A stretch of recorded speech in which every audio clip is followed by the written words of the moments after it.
Dans ma précédente vidéo à propos de Francfort sur le Main, j'ai décrit la collégiale Saint-Barthélemy, en précisant qu'elle était devenue, depuis le milieu du XVIe siècle, le lieu de l'élection et du couronnement des empereurs du Saint-Empire romain germanique. Dans ce nouveau film, je me propose d'évoquer l'élection de l'archiduc Matthias de Habsbourg, déjà roi de Bohême, le 13 juin 1612 à Francfort. À cette occasion furent gravées un certain nombre de planches qui décrivent le détail du déroulement des cérémonies.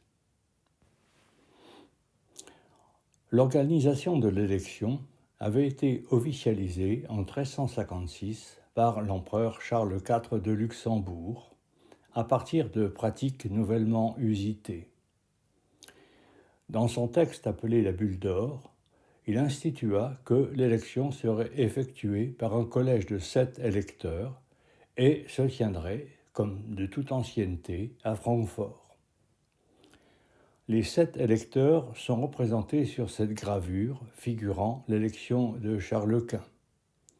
Ils sont reconnaissables aux armoiries qui les distinguent. Le collège électoral comporte 3 ecclésiastiques, les archevêques de Mayence, de Trèves et de Cologne, et 4 laïcs, le roi de Bohême, le duc de Saxe, le margrave de Brandebourg et le comte palatin du Rhin. Pour cette élection, ils portent un costume particulier composé d'un long manteau d'hermine et d'un bonnet d'hermine pour 6 d'entre eux. Le 7e, le roi de Bohême, porte une couronne.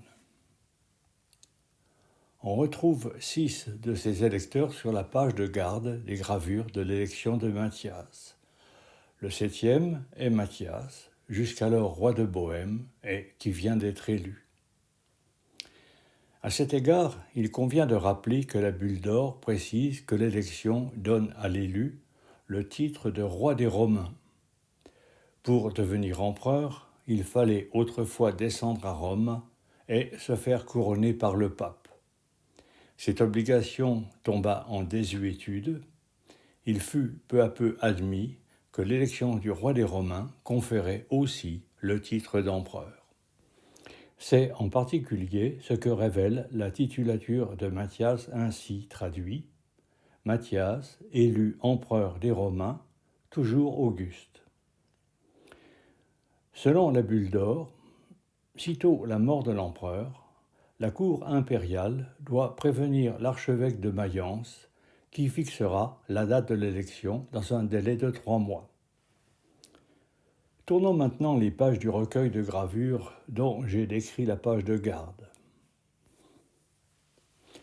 La première gravure représente la place principale du Romer. On reconnaît bien les maisons à pignons ornées de redans, le Rathaus, la Nikolaiskirche et la fontaine de justice. Les électeurs viennent de sortir du Rathaus où ils ont troqué leur costume quotidien pour la tenue traditionnelle de leur charge. Sur la gravure, on les voit défiler à cheval. D'abord chevauchent les archevêques de Mayence et de Trèves. Puis suivent le roi de Bohême et l'archevêque de Cologne.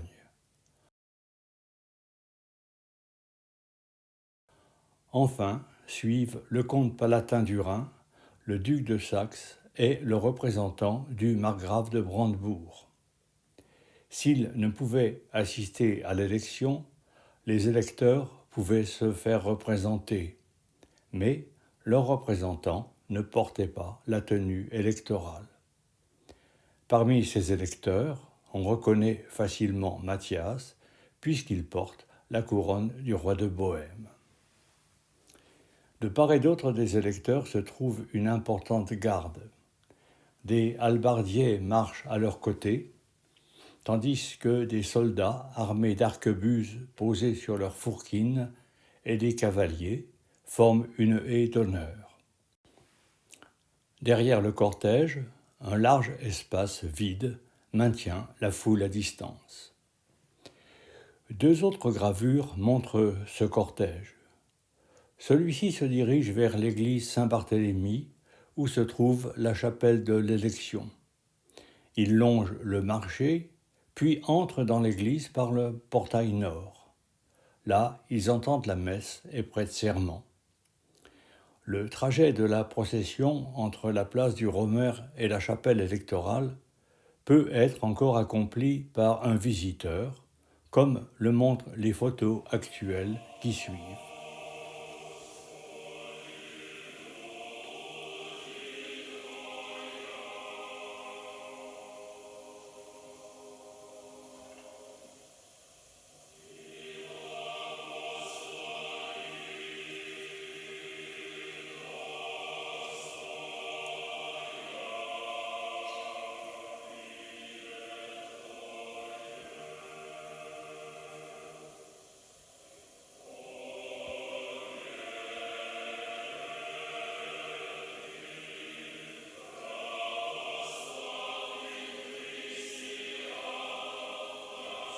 La gravure suivante montre les 7 électeurs dans la chapelle électorale.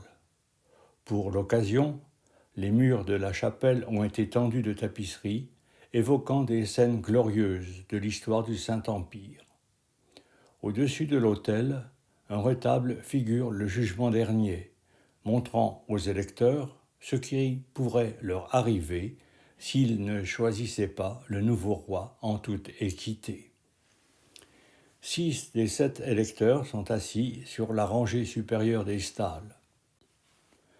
On reconnaît facilement le représentant du margrave de Brandebourg à son costume civil et le roi de Bohême à sa couronne. Le 7e électeur, l'archevêque de Trèves, est assis seul au milieu de la chapelle, car c'est lui qui préside au vote. Ce vote fut sans surprise. Comme prévu, le roi de Bohême, Mathias, est élu roi des Romains et empereur. La dernière gravure concernant l'élection présente le retour du cortège sur la place du Romer. Ce cortège débute par des joueurs de trompettes et de tambours. Les tambours sont portés sur le dos de celui qui précède le musicien.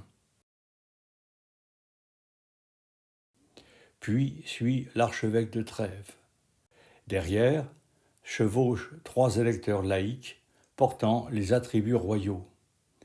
L'électeur palatin porte l'orbe, celui de Saxe porte l'épée,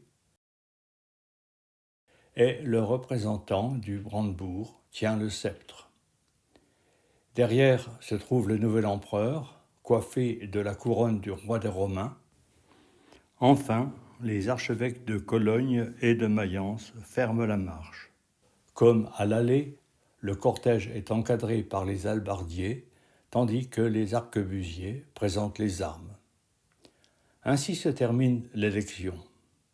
13 jours plus tard, le 26 juin 1612, l'empereur élu est de retour à Francfort pour son couronnement.